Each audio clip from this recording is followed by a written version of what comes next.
Olá, olá, bom dia, boa tarde, boa noite.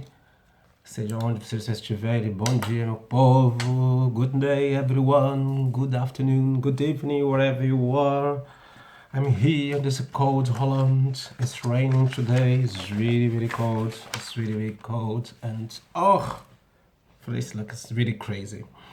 So, bom dia, todo mundo, bom dia. Sieme. Imbote, matondo, brothers and sisters. Bom dia, meu povo. Então, hoje eu vou fazer um comentáriozinho, né? Vou ler um textozinho de um trabalho que a gente tá fazendo, que eu tô fazendo, né? De conseguir fazer a tradução. E eu achei importante poder dividir isso, porque é um. Como eu tô fazendo esse trabalho de trocar, né? Como eu dei o nome de trocar raízes.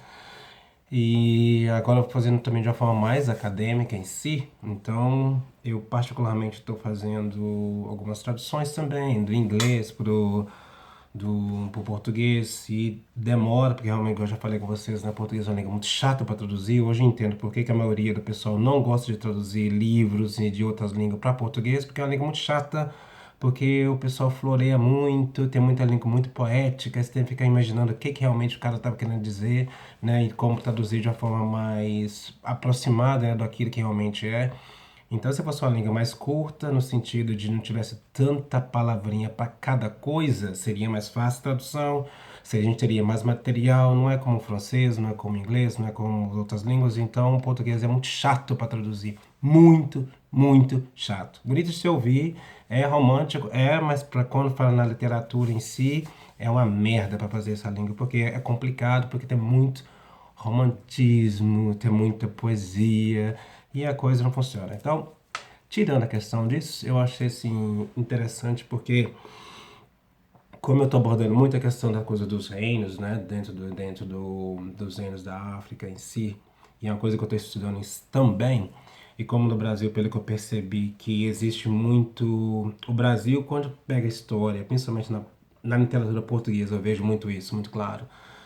Tudo começa a partir de 1500, 1900, 1600, 1700, né? Do século XVII, começa do século XIV e do século XIV em diante tem um pouco do embasamento histórico, muito, né? Eurocêntrico em si, mas ninguém puxa para trás, ninguém conversa muita coisa do 1400 para trás, e aí? Pelo que eu vejo, muito claro, né? Ai, desculpa, aqui tá fazendo frio da amada, aqui tá um frio do caramba, é a questão do. Quando mexe na parte religiosa, aí a porca torce o rabo, porque muita coisa que eu percebi, que eu consegui perceber através desses estudos dentro dos impérios, né, africanos, tem muita coisa relacionada na religiosidade brasileira também, porque a maioria desse povo dessas tradições que na verdade os livros não contam muito, não se expressa, não é falado, né, tá dentro da cultura brasileira muito forte, porque a gente ainda continua trazendo as tradições, né? Como eu falo, as tradições assim, o Brasil conseguiu, através das religiões matrizes africanas, sintetizar o que existe dentro do continente africano de uma forma, digamos, separada, que na verdade não é, mas de. Como é que a gente fala assim? Como é que eu explicaria melhor? Imagina a história de vários impérios, que na verdade de mesmo tronco linguístico, isso, mesmo tronco linguístico seria na verdade o tronco, como eu falo assim, o tronco Bantu, né?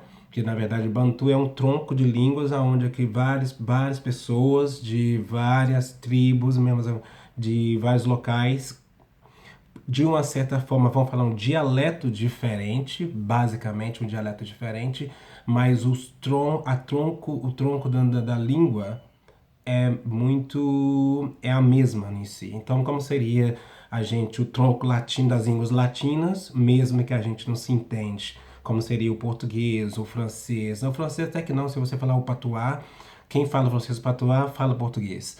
E o italiano, português, francês e o espanhol. mesmo que a gente não fala exatamente, porém se consegue se entender alguma coisa. E a mesma coisa aconteceu esse fenômeno dentro do continente africano. E existe uma coisa que no Brasil o pessoal não enfatiza muito, não sei se que aconteceu, que não, sei lá, não existe. Ninguém se comenta muito na questão da migração. Então, existe uma coisa na história, principalmente na literatura portuguesa, parece tudo muito estático e, na verdade, não é. Existiu muita migração. O povo que está no sul foi para o norte, no nordeste da África, até no Iêmen. O povo do Iêmen, como tem parentes no sul, vem migrando de volta. Porque na verdade todo mundo quer ver família. A mesma coisa de. Imagina você, eu estou aqui eu tô na Europa hoje, meus parentes estão no Brasil. Então eu vou visitar meus parentes, mesmo que seja daqui de 4 anos, como eu faço. E depois eu vou no Brasil, vejo como é que é e volto. Então existe essa coisa até o dia de hoje dentro do continente africano. E isso aconteceu antes de 1400, depois também e continua até o dia de hoje. Então é uma coisa que é dinâmica dentro da história do Brasil, na literatura brasileira, que eu vejo muito, muito claro isso, até mesmo de estudiosos dentro do Brasil, que eu fico assim, eu fico analisando, vendo, né, alguns debates, algumas coisas assim, que o pessoal não pega esse viés. Não sei se é passado, não sei se isso não é ensinado, sei lá que confusão que é aí, mas não tem essa comunicação, não existe esse fato. E o que eu quero aqui fora é o fato, assim, que todo mundo comenta, todo mundo discute, todo mundo fala, entendeu? Então, assim, é muito interessante ver esse tipo de coisa. E como eu achei interessante falar sobre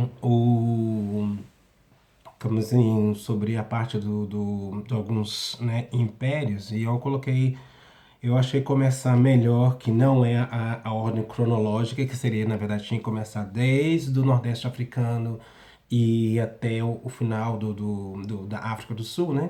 Mas eu vou começar do lado contrário, porque eu acho assim que é um reino que fala, um império que fala muito de mim, particularmente, mas também do Brasil em si, né? Porque é uma das bases da religiosidade brasileira, que é o reino de Nzinga, né? Que seria o reino do Império do Congo, do Indongo e de Matamba. Então são impérios assim que é uma base brasileira muito forte e que de uma certa forma, de forma mais acadêmica, eu vejo que falta muito, tem muita coisa que tem, mas tem muita coisa, informação que como é que eu falo? Falta, né? Digamos assim, não é que falta, talvez não é falado, não é divulgado, não é expressado.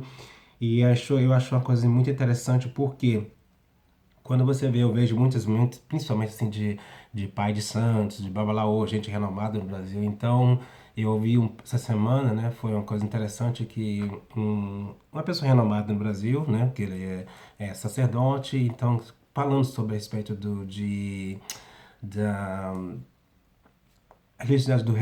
a religiosidade do candomblé, do início de candomblé, umbanda, quimbanda e por aí vai.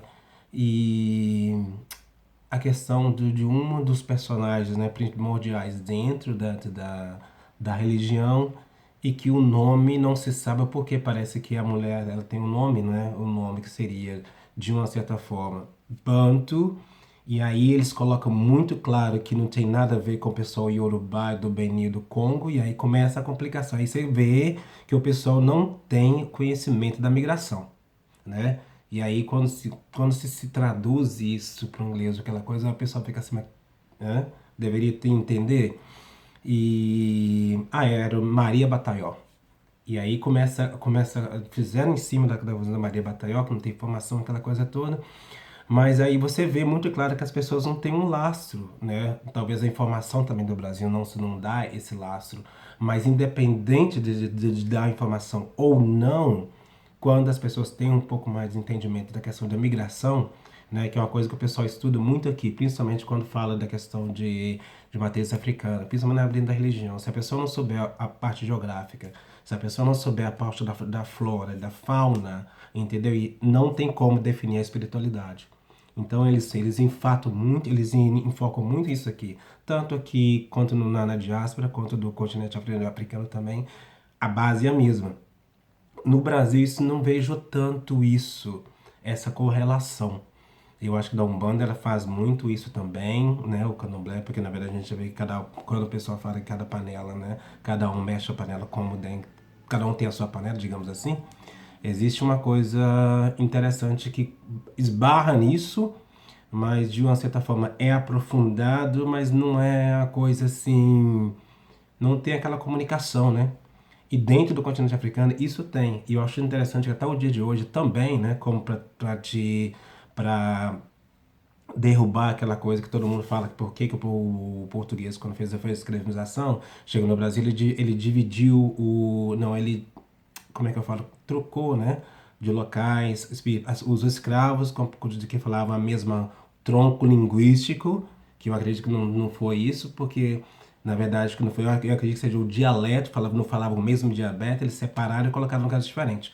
Porém, como essa questão do pensamento dos escravizados no Brasil foram do mesmo tronco linguístico, eu não consigo entender, e muitas vezes a pessoa me questiona, que não tem uma forma de comunicação. E dentro dos Estados Unidos é uma coisa muito interessante, que eles conseguem pegar esse tronco linguístico e juntar e fazer o que, na verdade, o que a gente fala, que chama muito aqui de binóculo, né?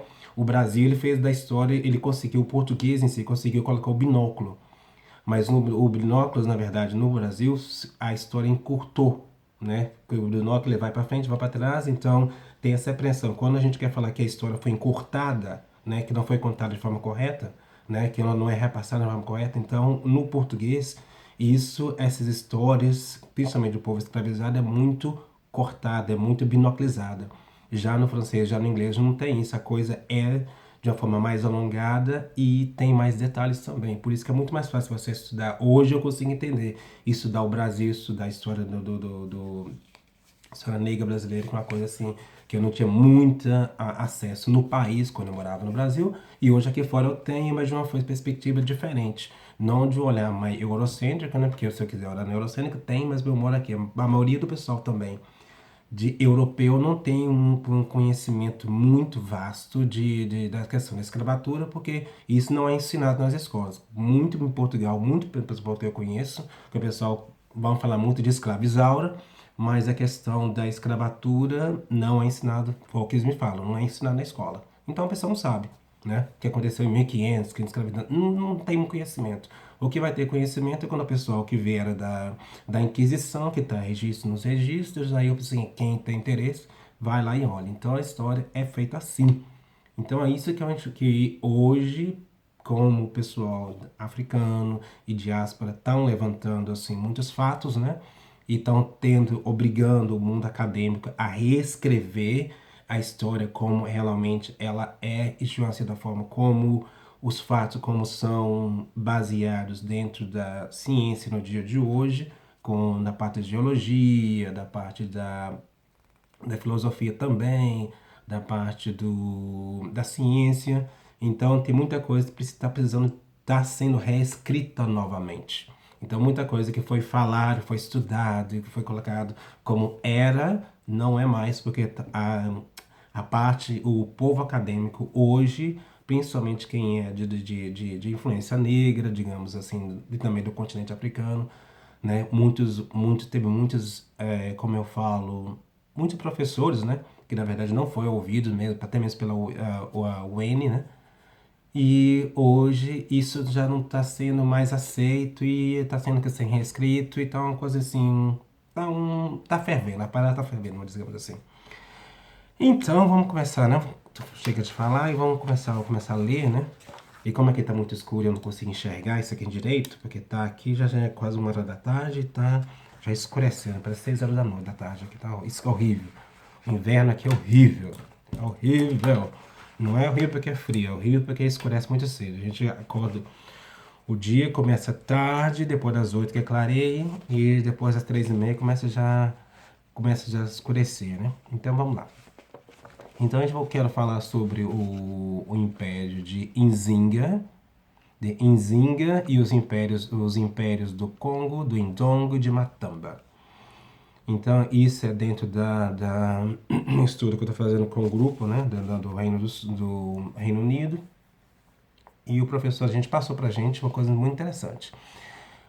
Dentro desse estudo, quando fala do Reino do Congo, né, é uma coisa que é muito interessante. Tem um professor europeu, Leo Frobenius. Ele foi uma pessoa que mais um europeu que mais foi o criador, né, digamos assim, foi aquele que escreveu mais fielmente sobre a história do Reino do Congo, né, do Reino do Congo, do reino da Nzinga, do Reino do Indongo, do Reino de Matamba. E o professor Leo Frobenius, né, ele coloca assim, o que os europeus, não, meu professor colocou, o que os europeus encontraram na África há 500 anos atrás. Então, quando chegaram ao Golfo do Guiné e desembarcaram em Vaida, na África Ocidental. E é aí que começa o problema do português, porque o português tudo é pátria oriental, ocidental, né? E em vez de ser do norte, sul, leste, oeste, infloriou o negócio, né? Então, eu vou continuar lendo como na parte oriental, que geralmente eu prefiro essa coisa mais prática, mas é português nossa língua, vamos respeitar, né? Então, os capitães ficaram espantados ao encontrar as ruas bem traçadas, ladeadas de ambos os lados por várias léguas e por suas fileiras de árvores. Durante dias viajaram por um país e campos, né, de campos magníficos, habitados por homens vestidos com roupas ricamente coloridas de sua própria tecelagem. Mais ao sul, no reino do Congo, uma multidão exameada de vestes de seda e de veludo, grandes estados bem ordenados e nos mínimos detalhes, governantes poderosos, indústrias florescentes, civilizados até a medula de seus ossos. A condição dos países da costa leste, Moçambique, por exemplo, era praticamente a mesma. Então, o que o Leo Forbes, ele, principalmente nas escritas dele, né, o que na verdade, o que ele coloca é que na verdade não existia essa coisa da pobreza que a gente vê hoje dentro do continente africano, dessa coisa. O que a gente vê hoje em si é resultado dentro da devastação de guerra e também da exploração escravagista dentro do continente. Mas antes de 500 anos atrás, o que na verdade o europeu encontrou foi uma realidade totalmente diferente. Então, Leo Frobenius, The History de la Civilisation Africaine, ele escreveu um livro, tem um livro do Léo Frobenius em francês, La História da Civilização Africana, La Histoire de la Civilisation Africaine. E é citado na Ana Melissa Graves, né? A África, tem um outro livro também de Ana Melissa Graves, África, The Wonder and the Glory of the USA, The Black Classic Press, e na página de 942, do capítulo 4, tem ele vai falar, né, aonde estava o Congo e como Forbenius sabia disso. Então, se vocês procurar o livro dele, né, o livro Forbenius, da Histoire de Civilização Africana, entendeu? Onde a Ana Melissa Graves, né, da África, ela vai colocar sobre as maravilhas e a glória, né, africana. Vocês vão encontrar o que eu vou ler aqui agora. Então, como os Fabianos sabia disso? O que eles contaram, aqueles velhos capitães, aqueles chefes de expedições, os Eldebés, os marchais, os pigafetas e todos os outros, o que eles encontraram é verdade. Então, o que na verdade ele está relatando que o Forbenius, né? Ele conta que os capitães, que o pessoal que viajou dentro do continente africano para trazer, né, os escravos para a América, para a Europa, o que na verdade ele está falando que foram um grupo de expedições. Foram expedições dos Elbés, dos marchais, né, que seriam os admirais, e dos pigafetas. Todos eles que eles falaram, na verdade, o que ele acontece é que é realmente a verdade. E pode ser verificado no antigo Kunstkammer, da Kunstkammer Real de Dresden. O que é essa Kunstkammer? Kunstkammer são, digamos assim, são armários de curiosidade. Aqui na Europa, geralmente sempre dentro dentro de um museu, dentro de casas, né? Quando você vai olhar dentro dos palácios, castelos de família prezada, principalmente dentro de família privada, dentro principalmente aqui na Holanda tem muito, na Inglaterra vai ter muito, no leste europeu tem demais também. Então, onde que seria, no caso, a biblioteca, mas uma biblioteca privada, né? Que seria, no caso, um quarto de curiosidades. Nos Estados Unidos você vai ver muito isso das pessoas que vai que caça e põe aquela a cabeça de leão, do porco do mato, a mesma coisa do pessoal dos animais que são empalhados, a mesma coisa acontece aqui na Europa, né? Então, aqueles colecionadores de arte, então eles chamam muito isso aqui de Kunstkammer, né? Kammer seria no caso do armários de curiosidades ou quartos de curiosidades, né? Isso é uma coisa que vocês podem procurar também dentro da online, tá?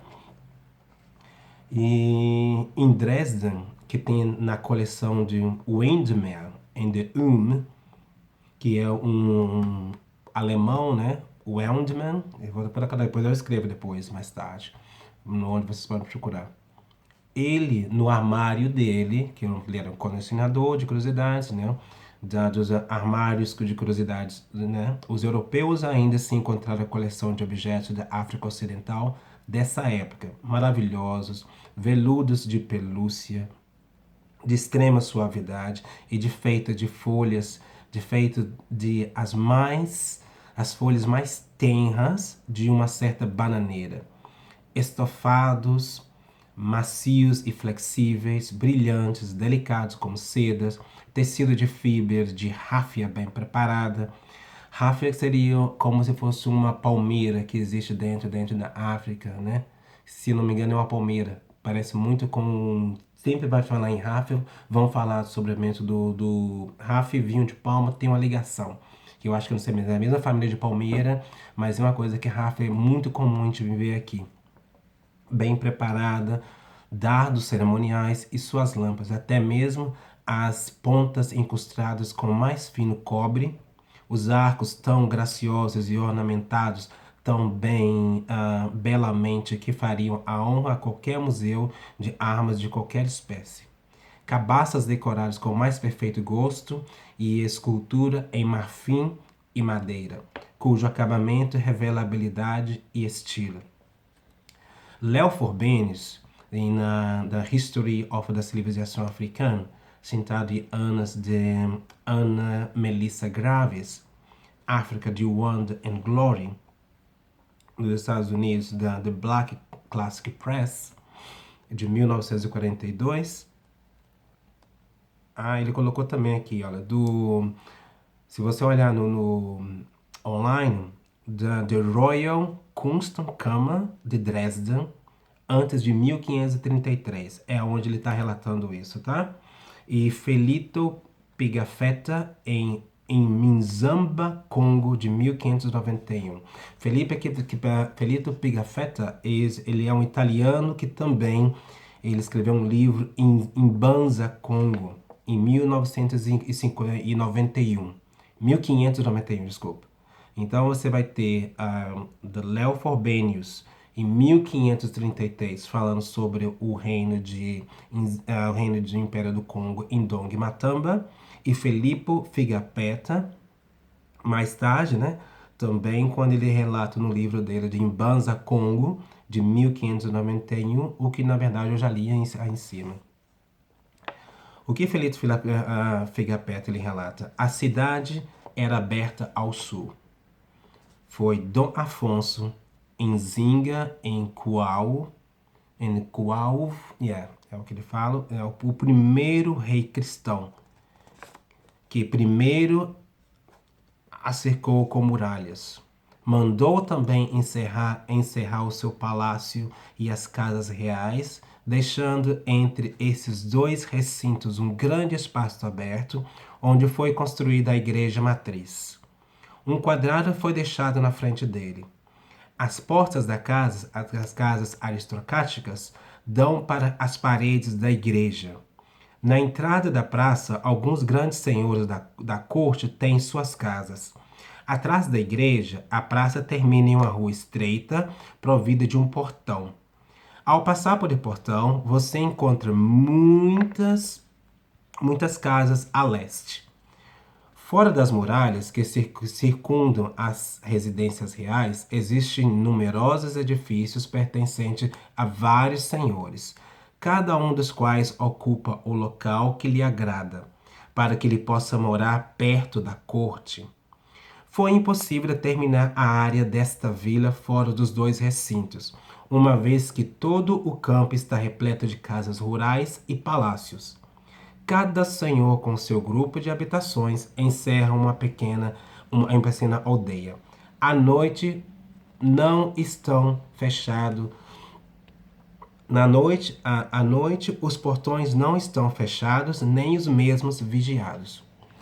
Isso é como é que eu falo? É o que a gente fala aqui, né? Principalmente aqui na Europa, existe muito isso.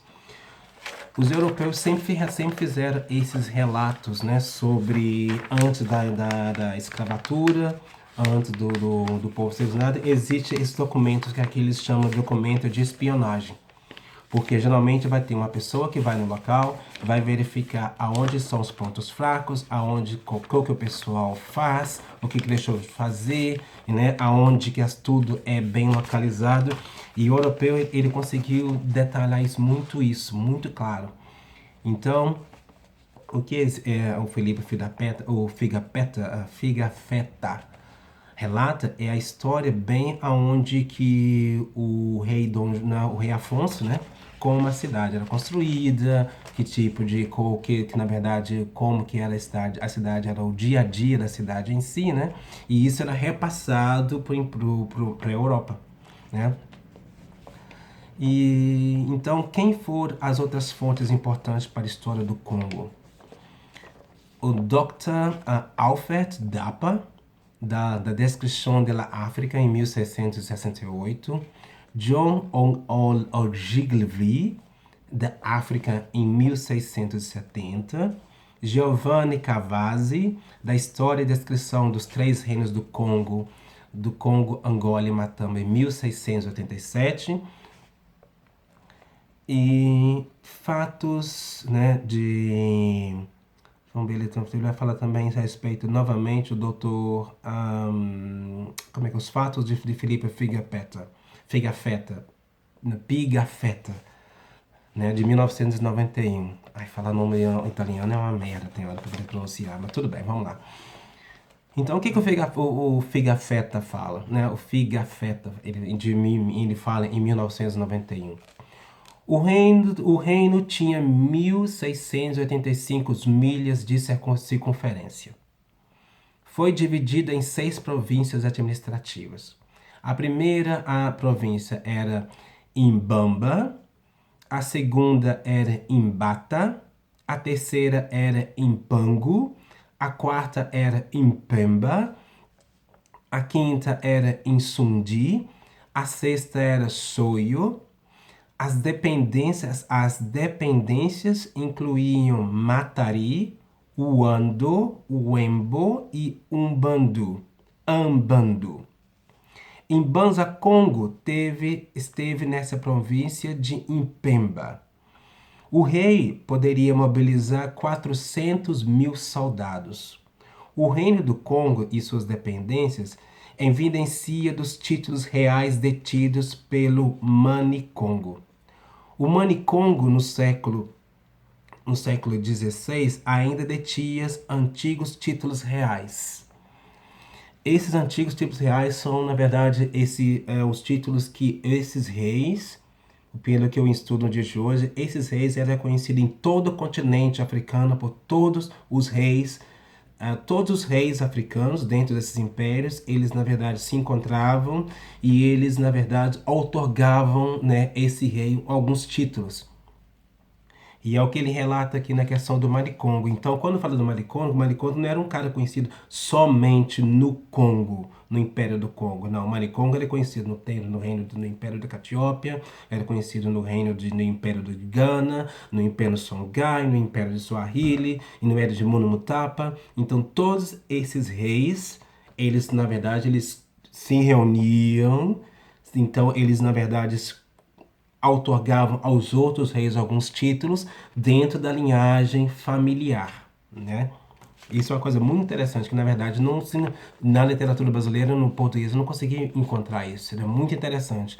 Já na literatura francesa, isso é muito em evidente, muito. Então, cada rei, ele não é um rei isolado, ele não é um rei porque ele é, além de ter, ter uma família real, ou seja, da descendência real, né? Mas ele tem um reconhecimento real dentro do continente africano por todos daqueles que são rei dentro do continente. É muito interessante isso, muito interessante.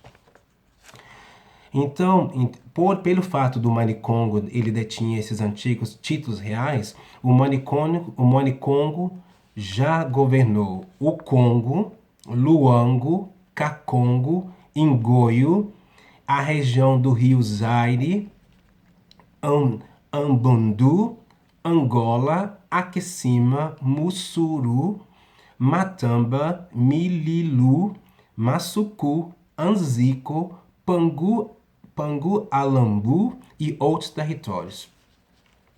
Então, quando você fala do reino do Manicongo, na verdade, essa linhagem, né, do reino de Manicongo, você começa a ver o que, na verdade, aonde que essa família real, né, quais são os locais que, na verdade, ele já tinha governado, né? Então, esse território que é muito grande.